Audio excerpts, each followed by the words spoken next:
am speaking with the iconic, world-renowned sex and relationship therapist, Dr. Ruth Westheimer. In her Hold latest it, Jonathan. book... Jonathan, wait. Yes, now ma'am. Say the word sex with more emotion. Don't say that word sex as if you really mean it. Okay. With some warmth, with some excitement, with some arousal. That was from the new documentary Ask Dr. Ruth, opening in movie theaters next Friday. There's still a lot of interest in the pioneering sex therapist. At New Repertory Theater, the new show Becoming Dr. Ruth shows us she was fascinating well before the sex stuff, from fleeing Nazi Germany to becoming a sniper. Here's a look. On Shabbos, it is a double mitzvah, a double blessing for husband and wife to make love. It is a day for rest, eating, family, and terrific sex. Anna O'Sullivan, you are Dr. Ruth in Becoming Dr. Ruth. Where do we find her? Where do we meet her in her legendary life? Well, you meet her in, I'm going into Dr. Ruth already. She's in her apartment, and she starts in her apartment in Washington Heights, where she has lived now for, I'd say, almost 60 years. And she is packing up to move. She's 69 years old, and she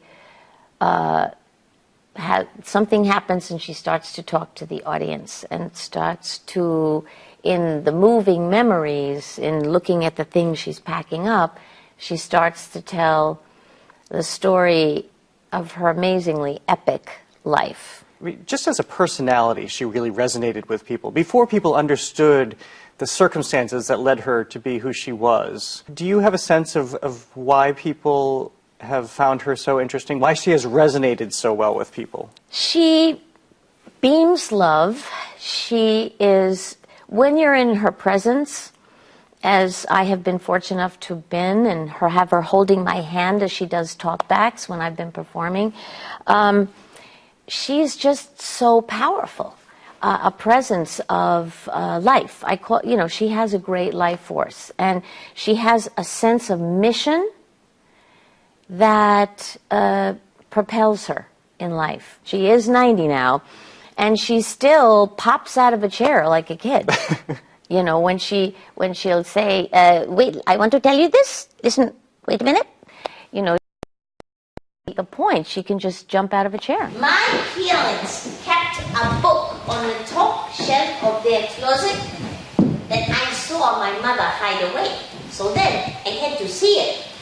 I piled books on a chair to reach. I risked my neck to learn the facts of life. You said that she has a mission. What do you feel her mission has been? She changed America's view about sex. She opened America's heart about sex. I think she has been profoundly beneficial. And she, in one sentence she says in the play, is that she understood how important it is for everyone, how important sexuality is to the human experience. It's the reason we're all here. Well, it's so interesting that even though we are this still puritanical America, that we embrace somebody like Dr. Ruth who comes along, and we get very excited, not titillated about it, but excited to be able to have the conversation. Something I can think of only a few people, maybe Eve Ensler, speaking of theater, also doing for us. Yes. She is very free and open about sexuality, LGBTQ, and all of that. She has no problems dealing with that, and she's open to all the way sexuality expresses itself, because I think we are evolving, and sexuality is a powerful creative force. And I have some things in common with Dr. Ruth. I'll just say, I have a real joie de vivre myself. She'll say, I have joie de vivre, and I do too. I love life. I have a sense for beauty and nature, and I myself am pretty sexual being. That's all. We'll go there. And I am inspired and honored. I am a Yeke. A Yeke is a German Jew. Yekes don't cry. We keep our emotions here. Think of a duck gliding on the lake so peacefully, but under the water, The duck never stops paddling. You read about her childhood, and frankly, I think a lot of us would think, how could you even become an adult after that? How do you grow from that? And we're talking about losing her family to the Nazis and the Holocaust. How did that shape her? It formed her character. I think she was profoundly loved in that time. In her 10 years, she was a very loved child. She got a lot of hugging, and she got a lot of nurturing and a lot of encouragement to study and learn. And she was an impulsive person, so she would take decisive leaps to travel, and opportunities that came to her, she would take them. Including being a 4'7" sniper in Israel. I mean, her experiences are boundless, it seems. Yeah, she says that she said, I don't know how I was, but I was very good at being a sniper. I don't really know why, but I could shoot. We've met a little bit of her through you already in this interview, and just the voice.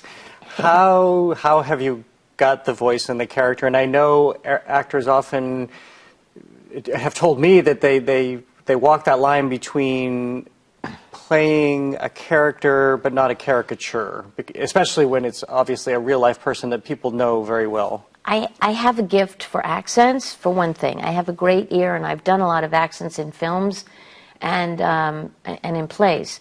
She's most certainly not a caricature, and she's quite a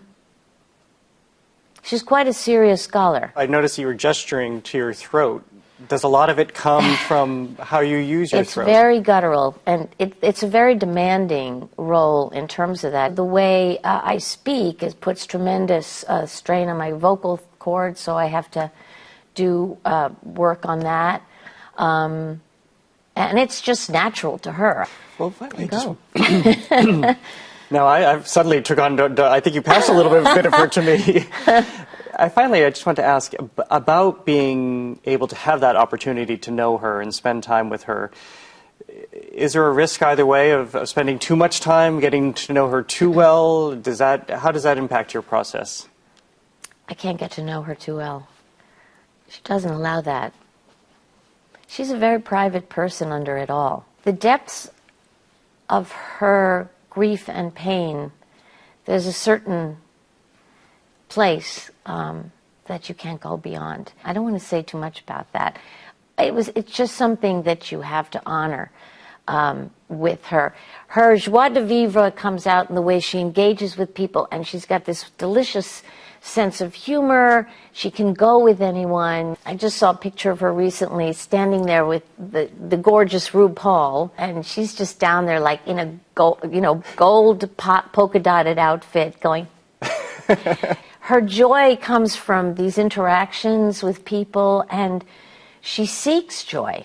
Well, Anne O'Sullivan, thank you so much for bringing us into her world. We appreciate you coming here. Thank you. Thank you for giving me the pleasure of talking about her. It's much more fun.